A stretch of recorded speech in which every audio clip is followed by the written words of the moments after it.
Assalamualaikum warahmatullahi wabarakatuh. Perkenalkan, dengan nama saya Marcel Aulia Budiman dari kelas TI 19B2 dengan NIM 31190492. Ya, di sini saya akan mempresentasikan buku Etika Profesi dengan mengenai tugas pertemuan etika profesi dari 14 pertemuan ke-14. Dengan tema sendiri, saya akan menjelaskan tentang cyber etik. Apa itu sendiri dari cyber etik, pengertian dari etika, ataupun mungkin dari bahasa cyber sendiri. Nah, kalian penasaran kan? Yuk, mari kita bahas. Baik, ya kita akan mulai untuk materi tentang cyber etik ini. Untuk yang pertama, saya akan membahas tentang apa itu etika.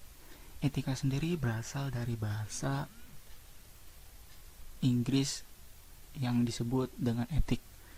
Menurut Kees Bertrand, definisi etika adalah nilai dan norma yang menjadi suatu acuan bagi umat manusia secara baik, secara individual ataupun kelompok dalam mengatur semua tingkah lakunya.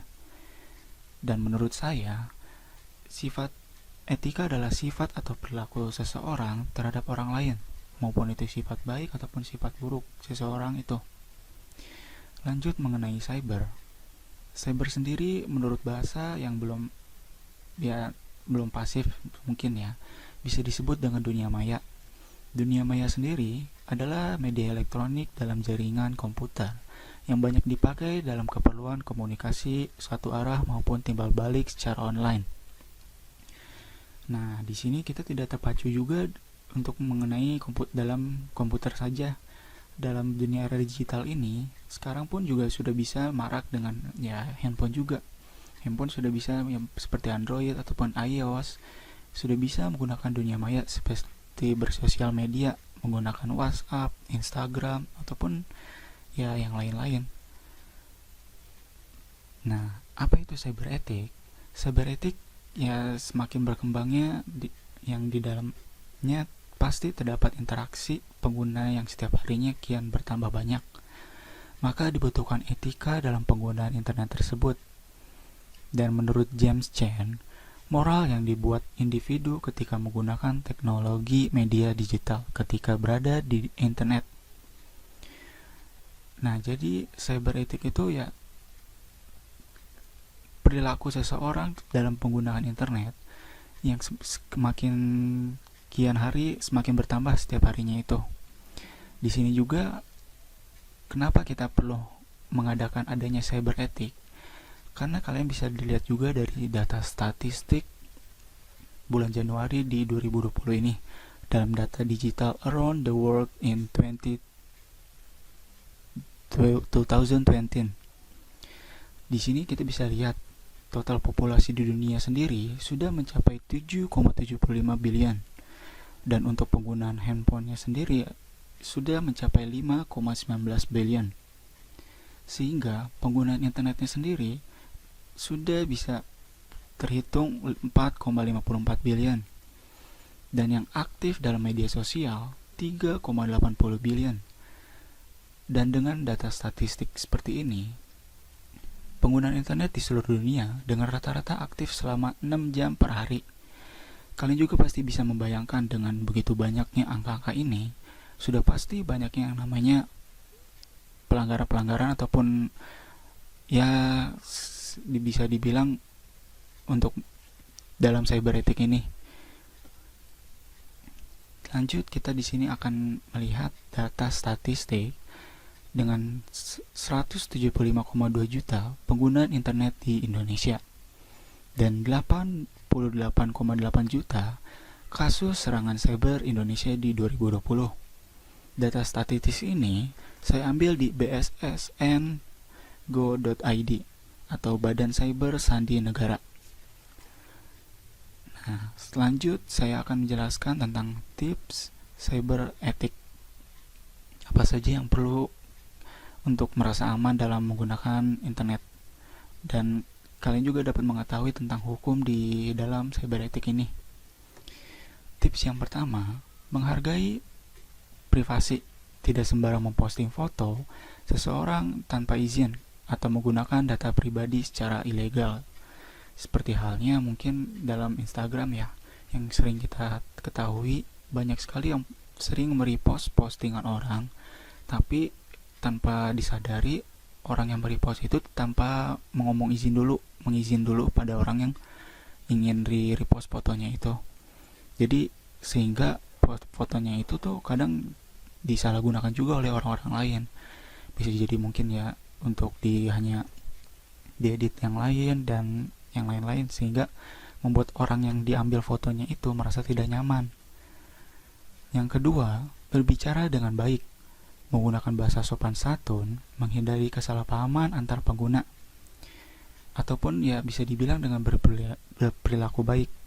Seperti contohnya ya kita sebagai netizen nih, dalam dunia media sosial, kita alangkah baiknya berbicara dengan baik, tidak menggunakan bahasa-bahasa kasar. Untuk mau ngomennya, biasanya yang seperti kalian ketahui, kita dalam media sosial ada hal yang namanya komentar.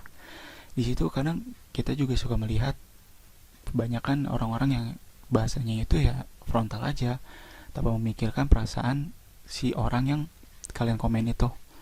Jadi alangkah baiknya kalian juga harus bisa berperilaku baik. Dan untuk yang ketiga, tip yang ketiga di sini ada menggunakan foto, software dan lain-lain sesuai dengan copyrightnya. Maksud dari copyright sendiri, contohnya juga kalian bisa ketahui seperti halnya di YouTube nih, yang kadang sering kita ketemui juga untuk masalah lagu yang dibuat kadang walaupun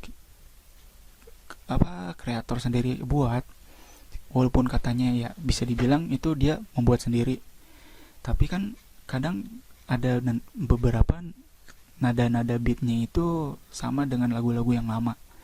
Nah itu bisa jadi juga masalah dengan copyright, ataupun sama seperti menghargai privasi, menggunakan software juga yang lain seperti halnya ya Windows ataupun crack yang sekarang lebih sering digunakan web atau software gratisan. Nah itu juga bisa menyalahgunakan copyright, karena ya sebenarnya dengan kita menggunakan web ataupun software lisensi dengan ada serial numbernya, itu sama aja kita membantu ataupun orang lain ya menghargai karya orang lain, seperti itu. Nah di sini kita juga ada hukum dalam cyber. Hukum dalam cyber, Undang-Undang Nomor 11 Tahun 2008 tentang Informasi dan Transaksi Elektronik, yang sekarang diamandemen menjadi Undang-Undang Nomor 19 Tahun 2016. Ini adalah hukum ataupun undang-undang di Indonesia sendiri. Untuk di internasionalnya, kita bisa menemui International Telecommunication Union, ya bisa disebut organisasi dunia yang mengatur standarisasi dan pengembangan telekomunikasi. Oke, di sini kita akan lanjut ke bagian peran mahasiswa dan kesimpulannya juga. Untuk peran, seperti apa hal yang harus dilakukan dalam mahasiswa, terlebih lagi kita sebagai mahasiswa informatika. Nah, di sini untuk yang pertama, berhati-hati dalam menggunakan data informasi. Alangkah baiknya sebagai mahasiswa untuk lebih sering menjaga privasi ataupun ya berhati-hati saat menggunakan data informasi, maupun itu di internet ataupun sosial media. Karena ya tidak sedikit juga kadang kita selalu menyebarkan tanpa memikirkan dulu dampak dari kita menyebarkan informasi itu. Bisa jadi seperti kayak hoax ataupun ya berita-berita bohong yang kadang mahasiswa juga suka males ataupun tanpa mencari tahunya terlebih dulu. Yang kedua itu berpikir sebelum bertindak. Nah, di sini kita sebagai mahasiswa itu harus berpikir kritis juga dalam bertindak itu. Seperti apa kita akan melakukan dalam berinternet itu, ataupun ya untuk menghindari dari cyber etik ini. Yang ketiga, menjaga data yang vital. Seperti halnya juga mahasiswa, terlebih lagi di masa pandemi ini, sudah pasti sering ya namanya menyimpan data dari e-kampus, karena sekarang pun kuliah kita mengadakan kuliah e-learning. Otomatis kita juga banyak nih kayak masalah tugas ataupun apapun itu mengenai data-data software-software yang sudah kita download di luaran sana, yang tanpa kita sadari juga nih kadang suka begitu kita download suka juga dapat virus-virus dari internetnya itu, seperti malware. kadang yang begitu kita download dari situs-situs yang tidak ternama, kadang juga suka memasuki komputer-komputer kita ataupun handphone kita sendiri. Jadi alangkah baiknya untuk menjaga data-data yang kadang yang sekiranya itu penting. Lanjut kesimpulan dari saya. Menurut saya, cyber etik sangat diperlukan dalam dunia era digital ini.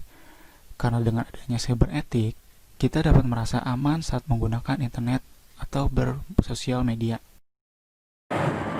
Ya, sekian video yang saya sampaikan mengenai cyber etik ini.